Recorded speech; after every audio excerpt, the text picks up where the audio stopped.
সেদিন শুনি পাহাড় বলে, আয়না আয়না আমার কাছে, আমায় জড়িয়ে ধরে দেখ না, মনে দুঃখ কত আছে। আমি বলি, পাহাড় তোমার আবার দুঃখ কিসের?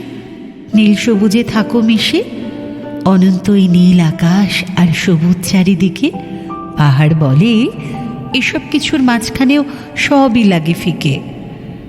সবাই আসে আমার বাড়ি, আমি কি কোথাও যেতে পারি?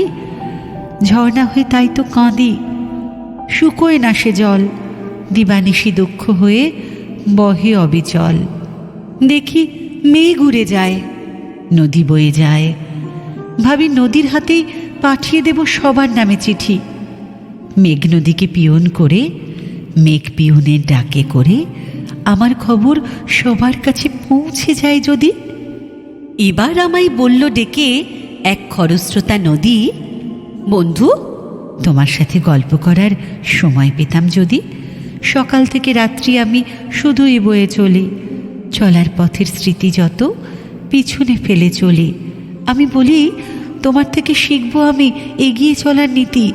যাও না তুমি কখনোই নিজের বিপরীতে, অতীত ভুলে এগিয়ে চলো ভবিষ্যতের দিকে। কেমন করে অতীত ভুলে মানুষ বাঁচতে শেখে? নদী নদী তোমার ধারে বসে আমি শিখি তোমায় দেখে।